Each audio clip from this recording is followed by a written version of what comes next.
And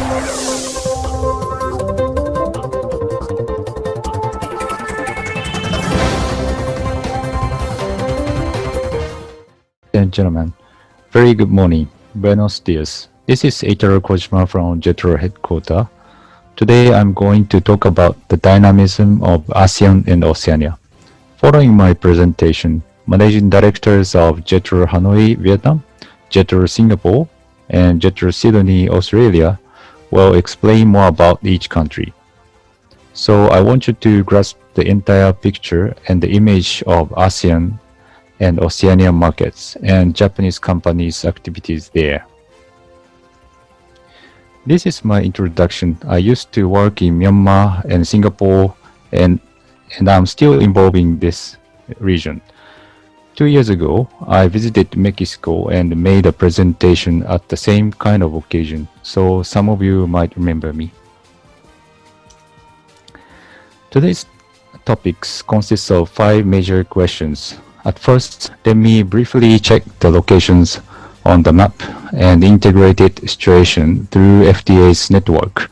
And then I want you to feel the dynamism of ASEAN and Oceania. After checking the COVID-19's impact, I want you to understand Japanese companies' presence in this region. I will pick up Japanese automakers' case as an example. Where are ASEAN and Oceania? You might know them very well, but here is the map. I plotted the member countries of CPTPP or TPP-11. Here are 4 countries. Here are 4 countries in ASEAN, and Australia and New Zealand in Oceania region. I want to check ASEAN in the next slide. In addition, I added China and Korea as important countries in Asia.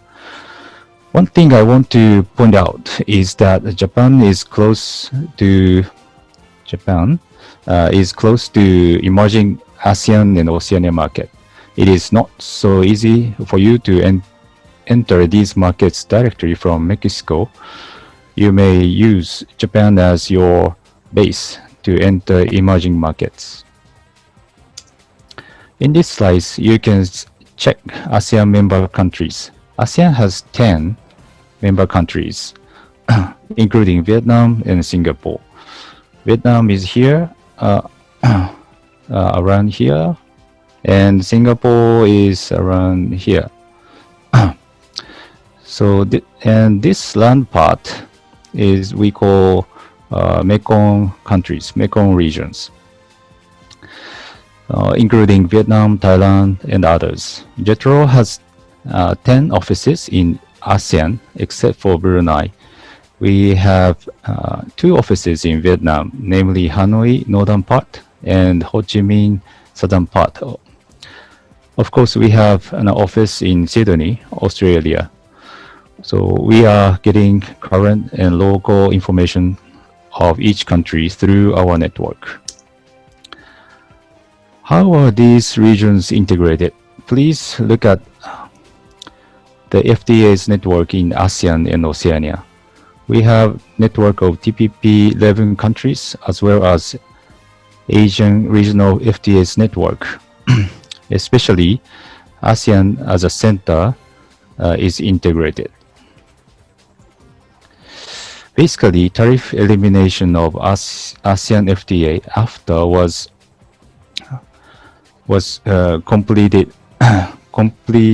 completed already, and ASEAN has FTAs with these 6 countries.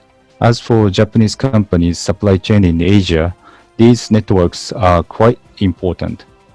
Furthermore, here RCEP, Regional Comprehensive Economic Partnership, was signed on last November among these countries. Unfortunately, India withdrew from the RCEP negotiation at the last moment. But anyway, if RCEP is ratified among member countries, supply chain in this region would be more effectively formulated. You, as Mexican company, had better to think how to utilize this Asian integrated network. Now, I want you to feel the dynamism of ASEAN and Oceania from some aspects. First of all, the growing population is the fundamental element. Indonesia has quite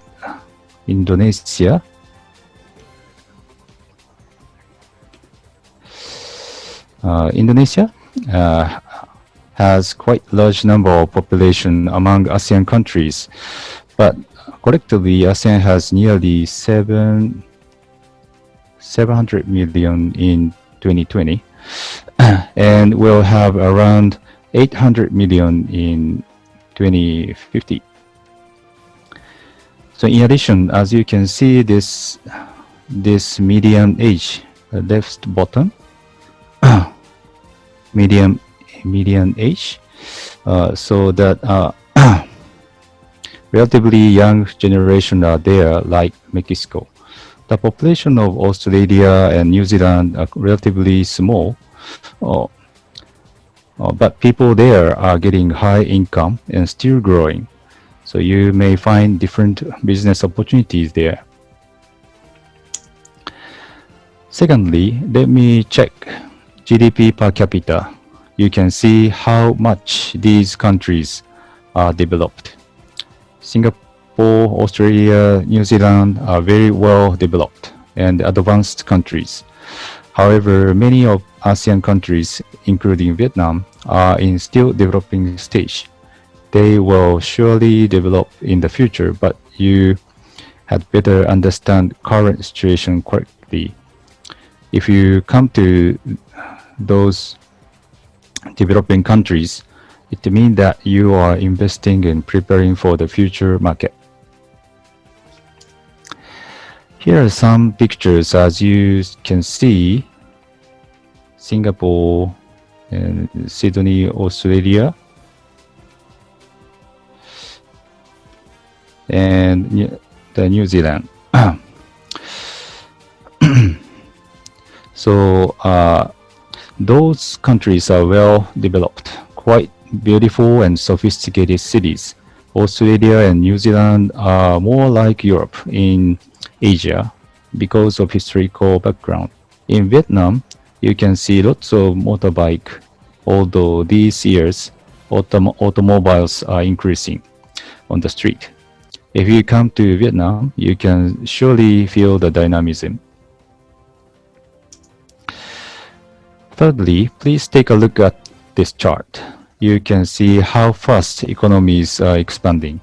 Around 20 years ago, ASEAN, Oceania, and Mexico had almost same size of GDP, and those are around 10% of Japan's GDP.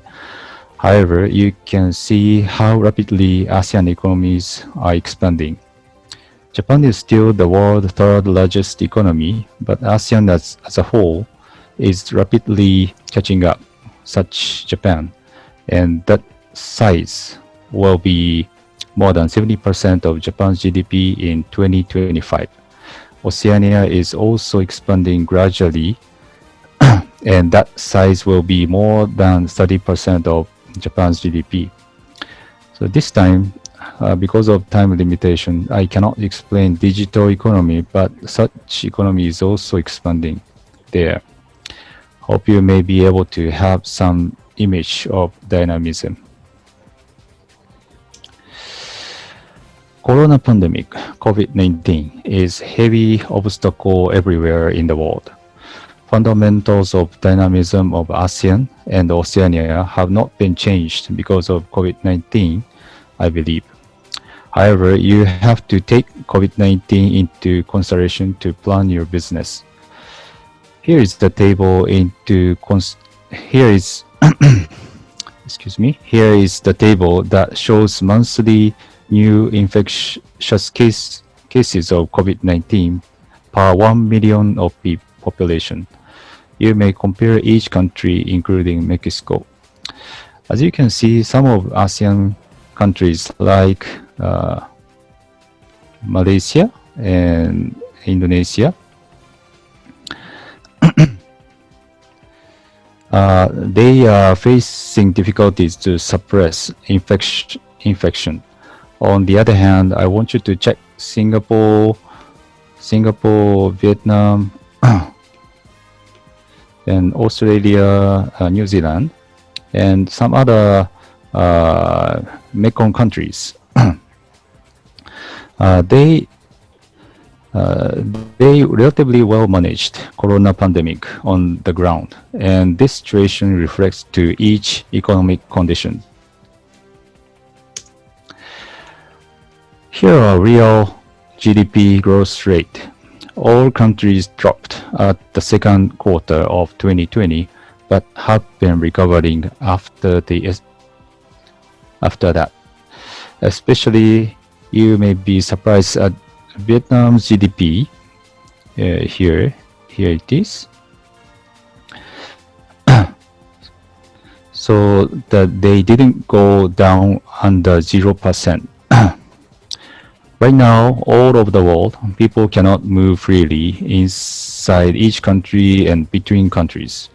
We have to wait for vaccine to normalize the economic situation fully, but ASEAN and Oceania countries are recovering gradually and steadily.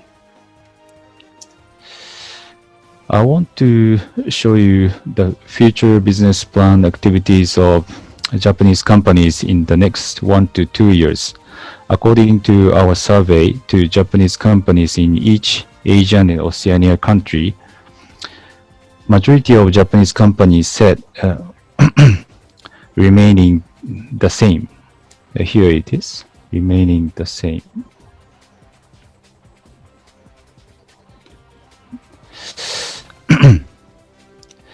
So it means they are wait and see attitude. However, what I want to stress here is that even under COVID-19, more than 30% of companies are still planning the expansion.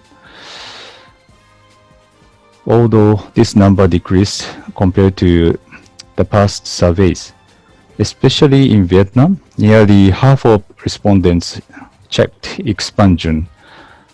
You might feel their strong commitment.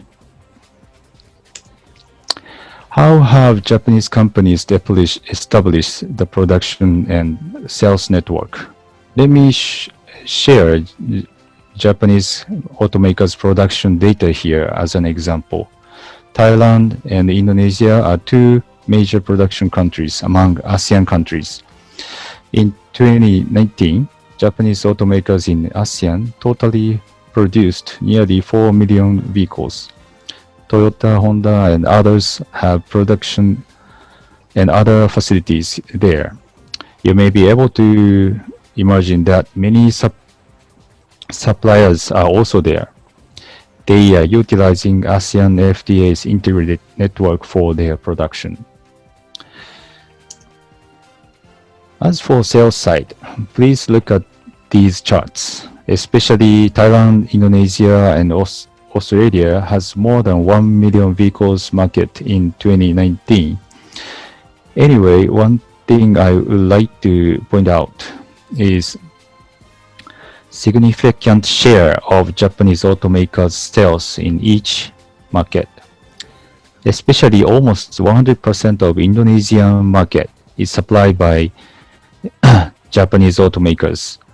You may feel that how strong Japanese automakers brand in ASEAN and Australia are. You may think that you better join Japanese, Asian, and global supply chain network. Finally, as a summary and last message, come and invest to Japan, ASEAN, and Oceania. If you have an entity in Japan, you will be a part of Japan. JETRO will be also able to support your business expansion in ASEAN and Oceania. Utilize the Japanese companies network as well as JETRO offices network in these regions. Thank you for your attentions.